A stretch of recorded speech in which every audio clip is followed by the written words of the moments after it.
So, one of the most important things as we generate the light is to think about the oneness rather than the polarity. There are different levels of reality. There's the straight dualistic world.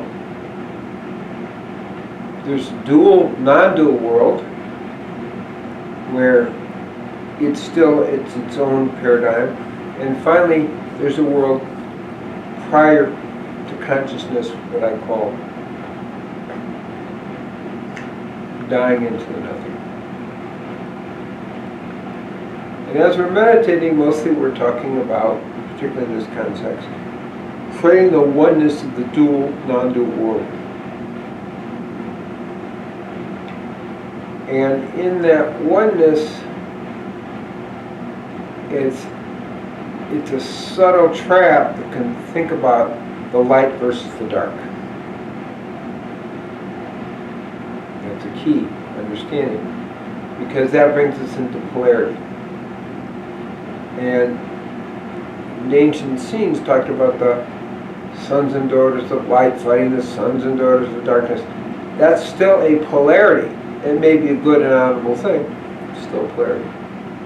So what's important when we talk about the global mind is to create in your own awareness an awareness of the dual, non-dual, synchronous nature of the global mind, in which we aren't the forces of light dissolving the dark necessarily, but we are just simply the oneness. Now, later we can talk about dying in the nothing, which is prior to the oneness, but we got to start at the oneness. So we have duality, everyday material reality, thinking that's the truth, and then we have an understanding of the oneness that goes on. That is essentially who we are. And so this meditation is about moving to the oneness, the non-dual, dual oneness that goes on. That is a very important part of our overall truth and way of being in the world. So that's a very key thing. So we're not necessarily a candle burning in the darkness, dissolving the darkness. It's creating the oneness in which there is, in a sense, beyond darkness and light, beyond the polarity. Now, there's another reason that's important, is what frequency are we choosing. Today, we can clearly see just observing in the world the kind of craziness that's going on and the polarities, and people are attacking each other. Each side thinks they're right. Okay, and that's the complete dualistic way. What I'm talking about here is as we move beyond dualism and moving into the oneness, we start again to bring unity to the global mind. And from that comes peace. So we have two frequencies. We have, I'm going to call more of a satanic, dualistic, materialistic frequency. And everybody thinks they're right. The left line thinks this way, right thing. Doesn't matter. It's in duality. It's not truth. Okay? And what we're talking about is the frequency of the heavens. The frequency of oneness, the frequency of the divine. So we have choices of what frequency we're tuning into and what frequency we're putting out. And so this meditation, which we're just starting very humbly with 7 minutes on Thursday, and of course we meditate for 45 minutes, is the first step in moving us into tuning in the frequency of the divine. And that's really the key in understanding meditation. and understanding how we're affecting the whole divine. So may everybody be at peace with this understanding. Shalom, shalom, shalom. Om Takiyasin.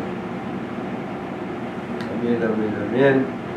Om Shanti, Shanti, Shanti. Okay, any questions of anybody else? Out there or in here? Well, I don't quite understand what you're saying by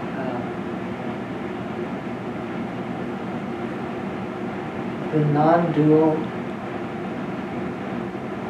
I don't understand if there's, if you're saying that the reality that you're wanting, that we want to tune into has both the dark and the light, because you said the light wasn't trying to outshine. There's two pieces here, Okay. and that's why it's a little confusing.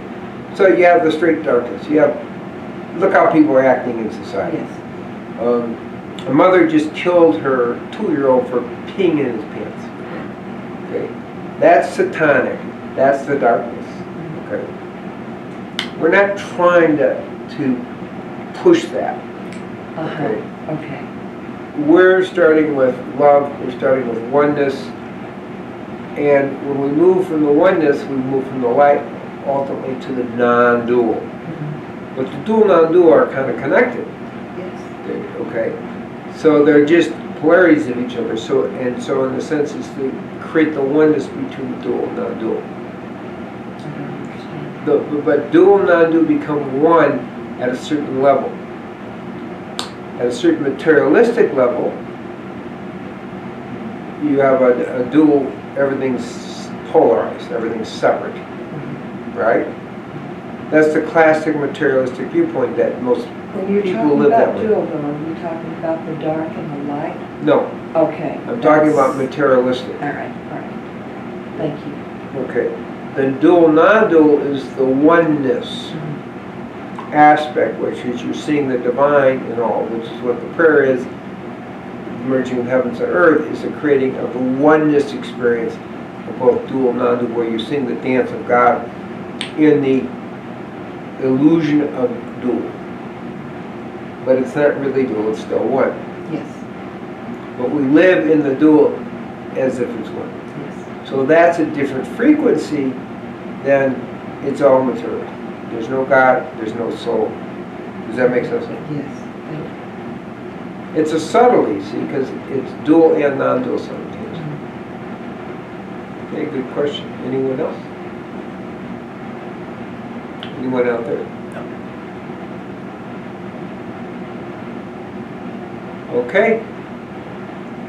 Just going to look at the thing for about seconds. So we're just doing a little visual Shaktipat here.